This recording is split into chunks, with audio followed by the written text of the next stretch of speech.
ದೇವ್ರೆ, ಇಲ್ಲಿವರೆಗೂ ಹೇಗೋ ನಡೆಸ್ಕೊಂಡು ಕರ್ಕೊಂಡು ಬಂದಿದ್ಯಾ. ಆದರೆ ಈಗ ಇವರಿಬ್ಬರೇ ಒಂದೇ ಕೊನೆಗೆ ಹೋಗ್ತಾರೆ. ಅಲ್ಲಿ ನನ್ನ ಮಗ ಹೆದ್ರಿ ಏನಾದರೂ ಹೆಚ್ಚು ಕಮ್ಮಿ ಆದರೆ ಎಲ್ಲ ಬಯಲಾಗೋಗುತ್ತೆ.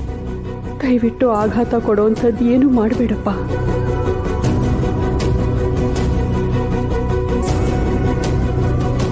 ಮೊದಲು ಅಜ್ಜಿ ಆಶೀರ್ವಾದ ತಗೊಳ್ಳಿ. ದೊಡ್ಡವ್ರ ಅಸ್ತು ಅಂದರೆ ಆಗದೆ ಇರೋ ಕೆಲಸನೇ ಇಲ್ಲ ಅಲ್ಲವ್ರ?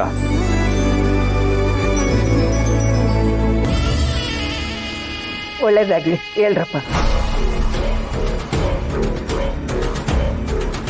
ಆ ಭಗವಂತ ಅನ್ನೋನಿರೋದೇ ನಿಜ ಆಗಿದ್ರೆ ನಿಮಗೆ ಇವತ್ತಿಂದಾನೇ ವಿಜಯಲಕ್ಷ್ಮಿ, ಧೈರ್ಯಲಕ್ಷ್ಮಿ, ಸಂತಾನಲಕ್ಷ್ಮಿ ಒಲಿಲಪ್ಪ.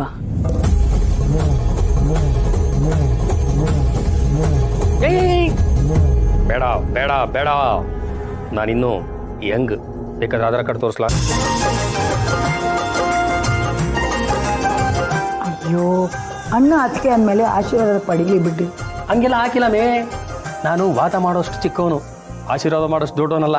ಹೋಗಿ ಹೋಗಿ ಶಿವಪರ ಆಶೀರ್ವಾದ ತಗೊಳ್ಳಿ ಹೋಗಿ. ಅಲ್ಲ ಸೋಮಕಿರ ಶಿವ ಹೋಗಿ. ಮಾವ, ನನಗೆ ಯಾಕೋ ಆಶೀರ್ವಾದ ಮಾಡೋಕ್ಕೆ ಒಂಥರ ಅನಿಸ್ತದೆ.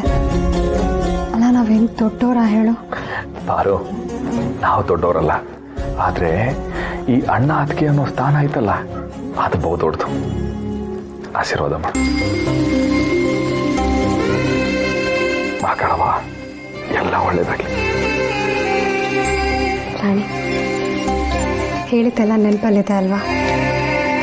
ಇವತ್ತು ನಿಮ್ಮ ಜೀವನದ ಮೊದಲ ರಾತ್ರಿ.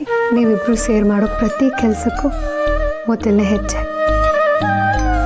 ಹಂಗೆಯ ನಿಮ್ಮ ಜೀವನದಾಗೆ ಪ್ರತಿಯೊಂದು ಯಶಸ್ಸಿಗೂ ಇದು ಮೊದಲನೇ ಮೆಟ್ಲು. ನೀವು ಮಾಡೋ ಎಲ್ಲ ತಪ್ಪಿಗೂ, ನೀವು ಮಾಡೋ ಎಲ್ಲ ಸರಿಗೂ, ಎಲ್ಲದಕ್ಕೂ ಮೊದಲು ಅನ್ನೋದು ಇದು.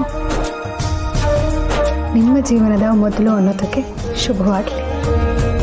All the best. Rani, all the best. ಯವ್ವ, ತೂ ಹೆಂಗೆ ಹೇಳ್ತೀರ ನೋಡಿ. ಥೂನಾ, ಆಲ್ ದ ಬೆಸ್ಟ್ ಅಂದರೆ ಏನು ಗಲೀಜ್ ಪದ ಅನ್ಕೊಂಡ್ಬಿಟ್ಟಿದ್ಯಾ? ಈ ಒಳ್ಳೆ ಕೆಲಸಕ್ಕೆ ಆಟಾಡಕ್ಕೆ ಎಲ್ಲ ಹೋಗ್ತಾರಲ್ಲ, ಅವರೆಲ್ಲ ಗೆದ್ದು ಬರಲಿ ಅಂತ ಆಲ್ ದ ಬೆಸ್ಟ್ ಅನ್ನೋದು. ಯವ್ವ ತಾಯಿರ, ನಿಮ್ಮೆಲ್ರದ್ದು ಆಗಿದ್ರೆ ಒಳಗೆ ಕಳಿಸಿ ಪಾಪ. ನಮ್ಮ ಮನುಗೌಡ್ರು ಅವಲಿಂದ ಕಾಯ್ತಾ ನಿಂತವ್ರೆ.